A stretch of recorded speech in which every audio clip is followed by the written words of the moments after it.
Hey everyone, welcome back to the channel. So we're looking at the MPC keys.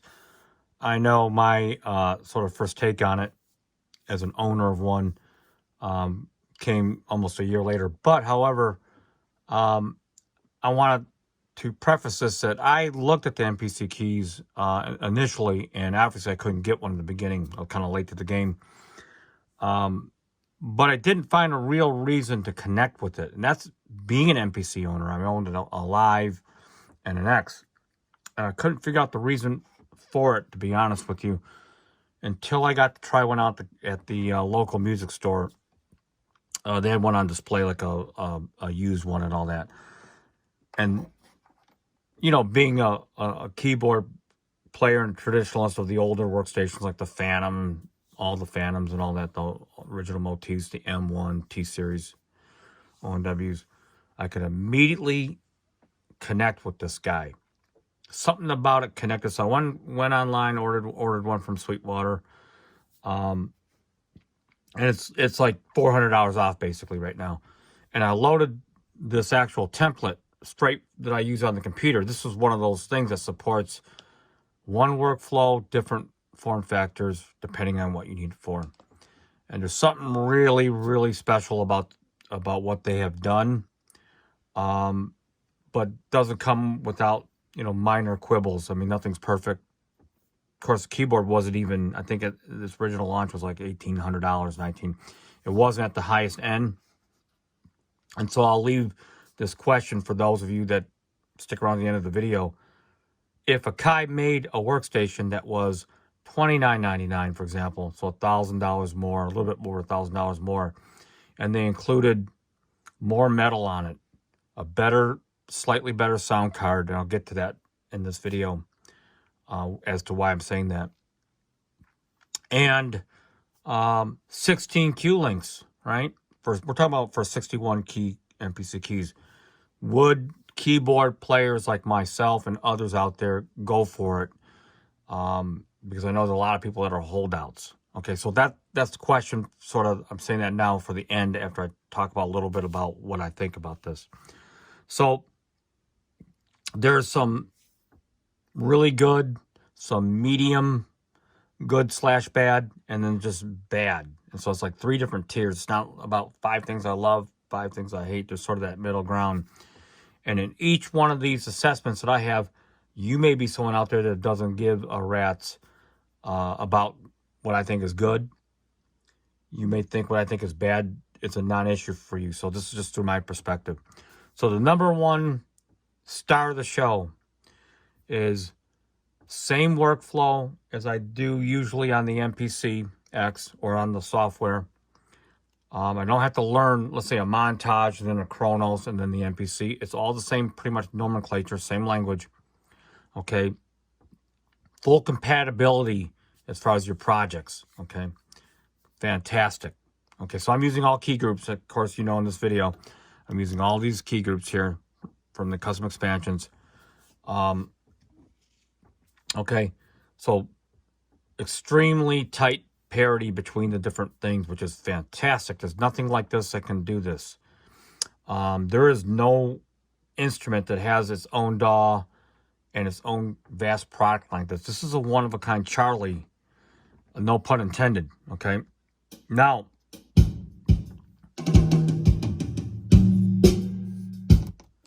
and the sequencer is just fantastic. Once you get into this workflow, it makes the Chronos and all those other montage and all that.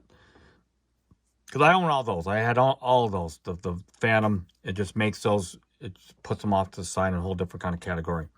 It's not that you can't do music in those. You can do it.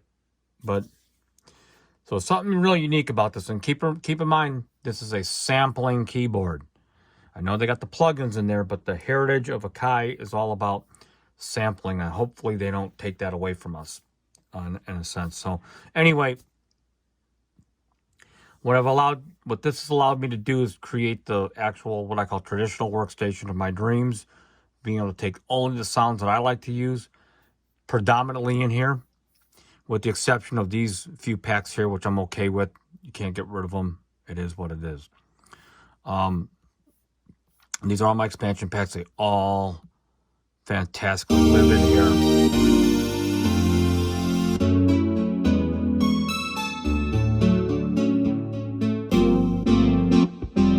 D50.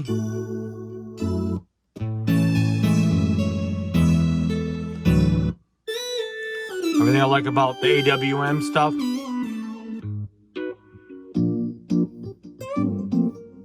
All my leads. My Summit.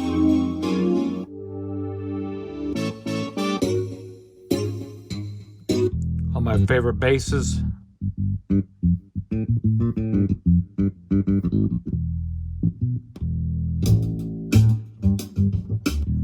They're all playable, okay?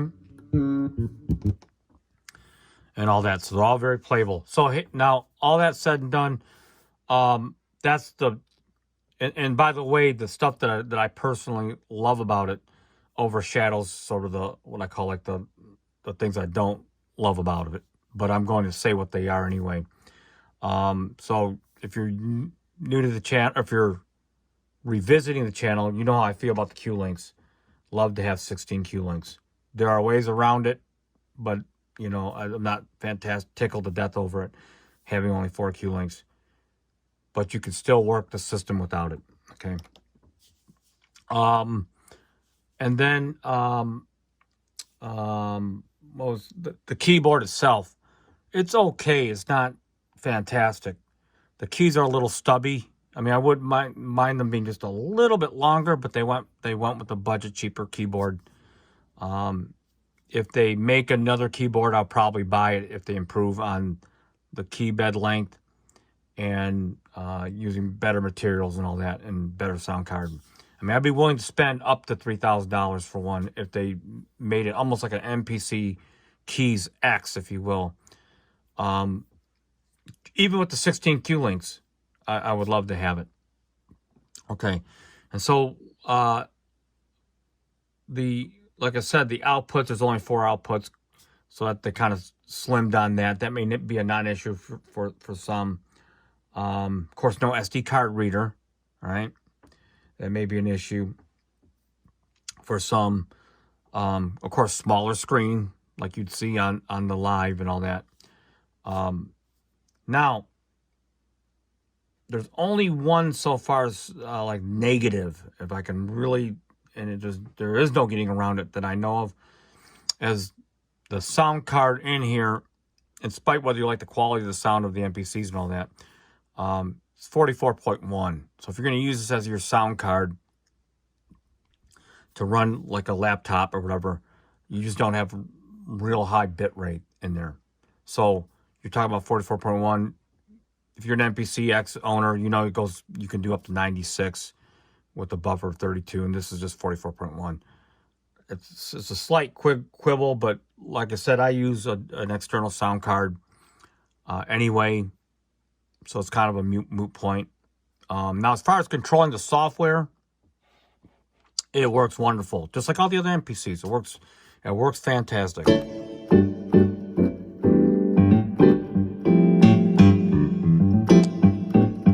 I'm running this in standalone mode right now. As far as the hardware buttons, I'm glad the Q-Link is here. And the Q-Link control is really close by because I use Q-Links a lot. So I'm glad that's up here. A little bit of a nuisance. I do like this. I'm going to show you, so for those of you that don't know a lot about this. So if I have this...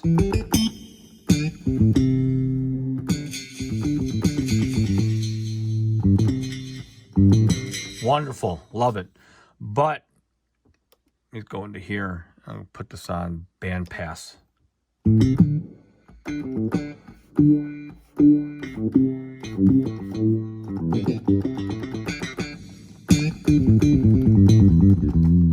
It most reminds me of the Kurzweil, where they got the little slider up here and some of these other newer controllers that are coming out. But because the pads are a little bit smaller and the location of this, sometimes I hit my finger on it. So if I do some drumming,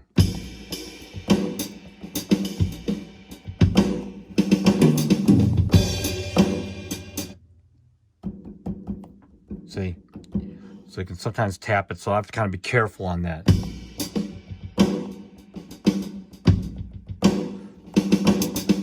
But I do understand why they have it, so that you can, just an alternate form of modulating effects and so forth. So cool. Tap tempo, latch, metronome, your octave way over here. Interesting place to have it. I consider things when you're talking about controlling sequencers. I typically naturally think it should be over where all the other transport buttons are, but that's neither here nor there.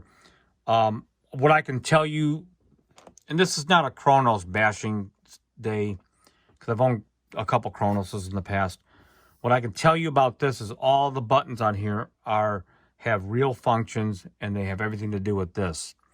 And then maybe perhaps another video, I'll go over that. Sounds, that's the one button, as I told you, that you don't actually truly have on all the other MPCs.